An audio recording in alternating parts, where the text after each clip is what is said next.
वरुणावतार साईं झूलेलाल जी असीम कृपा ऐं कुलदेवी माता हिंगलाज जी असीम कृपा सदाईं समूरे समाज ते बणी रहे। अचो भगवान श्री राम जे मर्यादा रूपी कथा प्रसंग में असां तव्हां प्रवेश कयूं। प्रभु श्री राम पंहिंजी प्रजा खे राजा जे रूप में उपदेश ॾेई रहिया आहिनि। इहो उपदेश छा आहे? उपदेश आहे कि इंसान कीअं पंहिंजे जीवन खे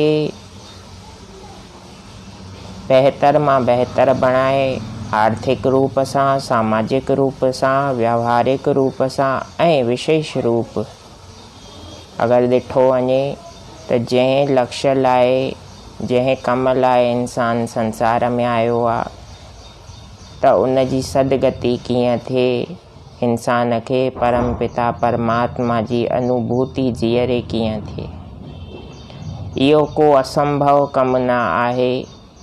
केवल उन लाइ असांखे डिटर्मिनेशन, दृढ़ संकल्प ऐं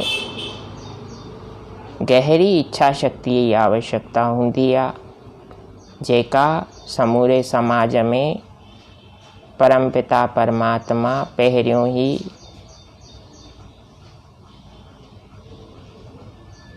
असीम रूप सां प्रदान कई आहे। त ॿ गुण प्रभु श्री राम चवनि था जेके हर इंसान में हुजणु खपनि। पहिरियों गुण आहे धीरज, धैर्यता। छो जो इंसान जी असली परीक्षा समय ते विशेष रूप सां विकट परिस्थितियुनि में धैर्यता रूपी सद्गुण द्वारा ई थींदी आहे। जेको जेतिरो धैर्यवान, ईश्वर जी विशेष कृपा उन ते ओतिरी ई वधीक हूंदी आहे। परमात्मा जी नज़रुनि में हर जीव उन्हनि जी समान रूप सां संतान आहे, पर जेको त्याग कंदो सो विशेष प्यारो ठहंदो। इन करे धैर्यवान बणिजूं, छो जो धैर्य ही, धीरज ही, संयम ही, पेशेंस ही असांखे सही समय ते सही डिसीजन वठण जी क्षमता ॾींदो आहे, सही निर्णय करण जो बल ॾींदो आहे। हे सद्गुण ही असांजा सतगुरु आहिनि, जंहिंमें धैर्य रूपी सतगुरुअ जो शरणागति वठण ते इंसान खे पंहिंजे वास्तविक स्वरूप जी ॼाण थी थिए कि इंसान में केतिरी सामर्थ्य हुन परमात्मा ॾिनी आहे। उन जो यूटिलाइज़ असां तॾहिं करे सघंदासीं जॾहिं धैर्य रूपी सद्गुण खे जीअंदासीं। ॿियो गुण आहे धर्म। हाणे धर्म कंहिंखे चइबो? धर्म आहे छा करिणो आहे, छा न करिणो आहे, कीअं जीअणु खपे इंसान खे, कहिड़ो जीवन इंसान लाइ श्रेष्ठ आहे। इन जे लाइ हिकु नंढड़ी कथा थी अचे राम कथा में, रामचरितमानस में। जॾहिं भरत जी अयोध्या में इहो निर्णय था खणनि कि प्रभु श्री राम ही आसन ते विराजना, प्रभुअ जो ही आसन आहे, मां उन्हनि जो सेवक आहियां, मां इन आसन ते राज सिंघासन ते न विहंदमि। ऐं निश्चय कयनि कि मां चित्रकूट वञी श्री राम खे मनाए करे वठी अचण जी पूरी प्रयास कंदमि। अगरि प्रभुअ चाहियो उन्हनि जी मूं ते विशेष कृपा आहे त प्रभु पंहिंजे निश्चय खे बि त्यागे करे मूंसां गॾु ज़रूरी ईंदा।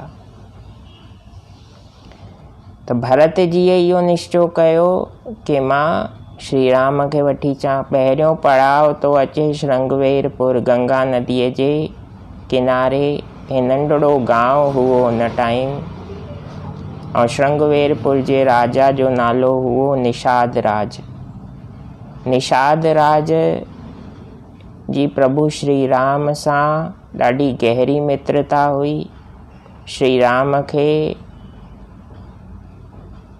वनवास जे दौरान निषाद राज महत्वपूर्ण सहयोग बि कयो।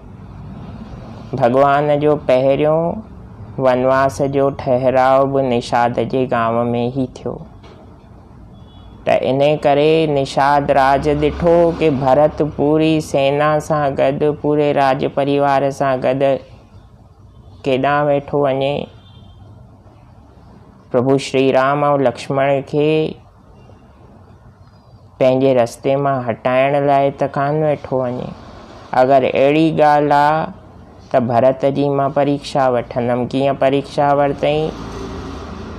3 वॾियुनि टोकरियुनि में अलॻि अलॻि खाधा रखियईं। हिक में फल फ्रूट रखियईं, फल मेवा इहे सभु रखियईं जेके सात्विक आहिनि। ॿिए में राजसी खाधो रखियईं जंहिंखे असां ड्राई फ्रूट्स ऐं ॿिए विलासी खाधा चवंदा आहियूं, मसालेदार खाधा चवंदा आहियूं। ऐं 3 टोकरीअ में उहो खाधो रखियईं जेको इंसाननि लाइ न ठहियो आहे, पर इंसान उनजो भक्षण पंहिंजे स्वाद लाइ कंदा आहिनि, जंहिंखे शास्त्रनि में अभक्ष्य पदार्थ चयो वियो आहे। अन्य जीवन जी हिंसा करे करे व्यक्ति जेको खाईंदो आहे उहो अभक्ष्य खाधो आहे। हाणे 2 टोकरियूं भरत जीअ जे साम्हूं रखियईं। भरत जीअ चयो कि हे फल आदि जेके कंद मूल जंगली खाधा आहिनि, सात्विक खाधा आहिनि, इहे असांजे कमु अची था सघनि। बाक़ी 2 टोकरियूं हटायो। त इन सां निषाद इहो सम्झी वियो कि भरत श्री राम खे मनाइण थो वञे, न कि वेर वधाइण। त इंसान जे खाधे सां, इंसान जे व्यवहार सां, मोस्ट प्रोबेबली इंसान जे खाधे सां ऐं उन जे आचरण सां कॾहिं न कॾहिं उन जी सच्चाई, उन जी वास्तविकता, उन जो आचरण समूरे जीवधारियुनि खे ज्ञात थो थिए। त इन नंढे प्रसंग सां असां अगरि सिखणु चाहियूं त इंसान खे जीअं जीअणो आहे उन आचरण जो पालन करण ई धर्म आहे। भगवान जी उपासना सां भगवान प्रसन्न थो थिए। भगवान जीवधारियुनि जी लक्ष्य प्राप्तिअ में मदद था करनि।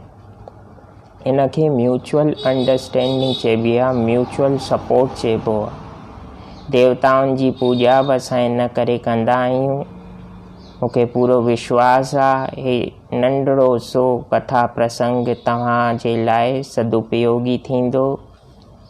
जय झूलेलाल। माता हिंगलाज जी कृपा समूरे संसार जे मथां, हर जीवधारीअ जे मथां बणी रहे।